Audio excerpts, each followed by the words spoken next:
Hello, everybody. Sam Tom here. Welcome back. We are continuing our look through various Phantoms of the Opera this week. We're looking at 6 different versions. There's going to be a bonus 7th video on my Patreon about a video that's, or about a movie that's not Phantom of the Opera, but it's kind of Phantom of the Opera.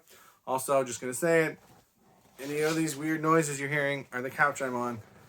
Trust me on that.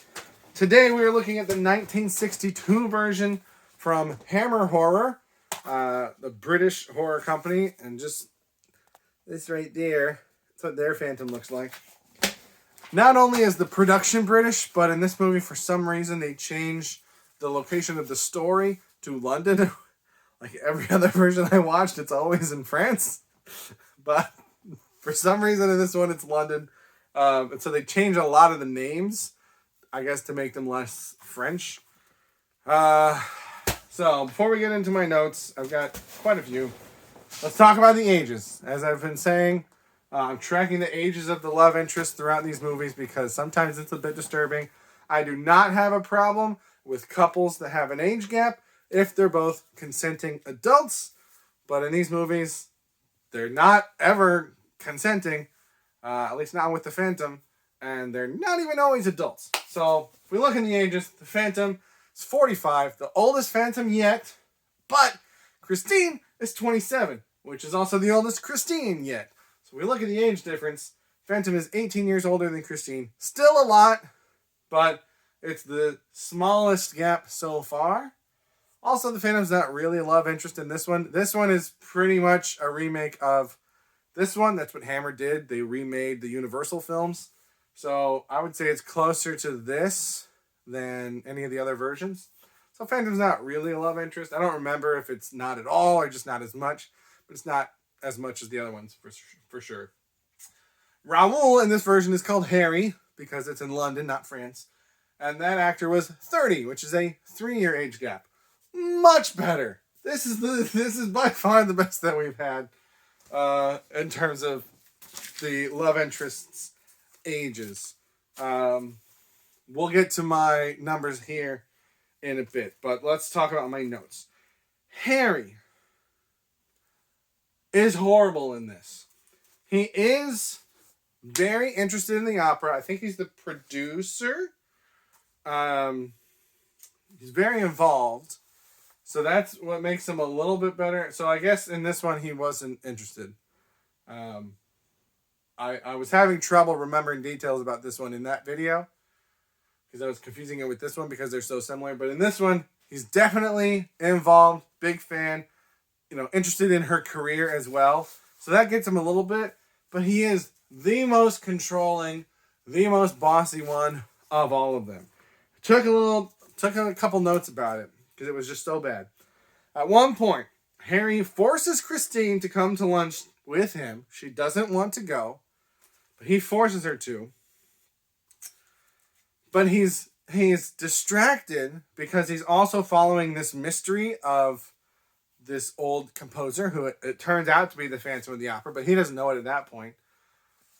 So he forces her to leave what she's doing, which she doesn't want to go to lunch with him, but then they just keep going to all these things as he's tracking down these leads, so he doesn't take her to lunch. And then at one point he mentions lunch again, and she's like, it's way past lunchtime, dude, what are you doing? And then, instead of, apologize, he says he's sorry, I don't know, but instead of owning his mistake, he says, well then, we'll go for tea then, and then for a row in the lake. And then to dinner at this place. And then maybe after that, we'll have supper.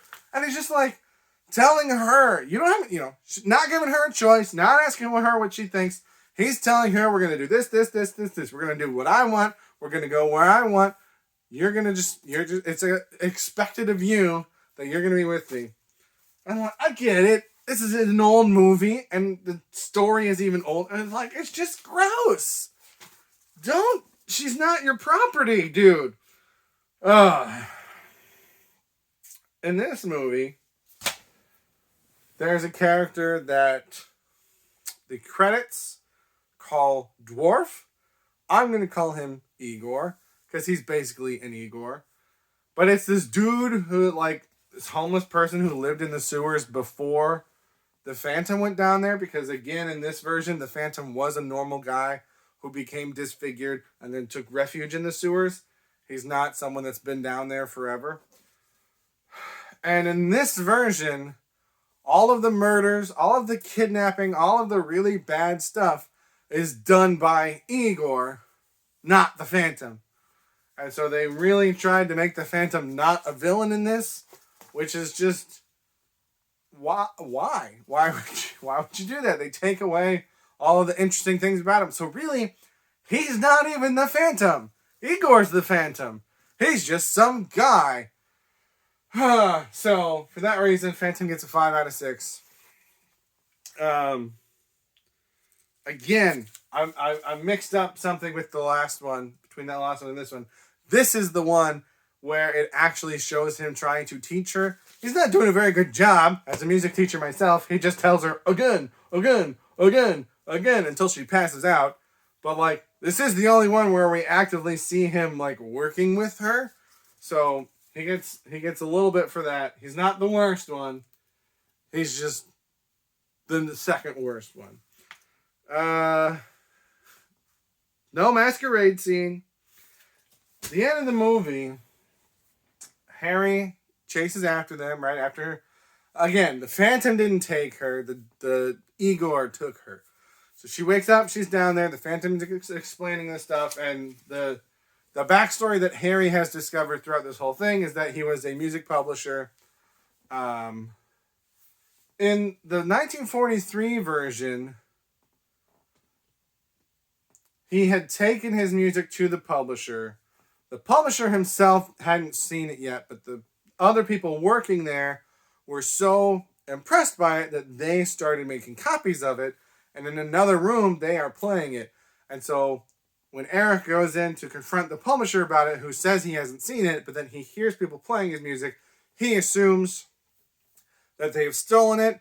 There's a struggle that happens, and in that struggle, he gets the plate acid that they use for the printing plates on his face. That's how he gets disfigured. In this one, there's a character named, I don't think I wrote it down, Lord Darcy, I think, played by Michael Gough, who played Alfred in the old Batman movies. Really weird seeing him, A, as a young man, and B, as a total creeper. Because the Phantom's not a love interest in this one, but man, that dude is all over Christine in the creepiest, worst ways. But in this version, Eric takes his work to Lord Darcy to get published. Lord Darcy tells him that he's basically going to pay him not very much, but he's like, this will get your name out there, and then you'll be known, and then you can, get more business later. But then he prints them all under his own name, not under Eric's name, under Lord Darcy's name.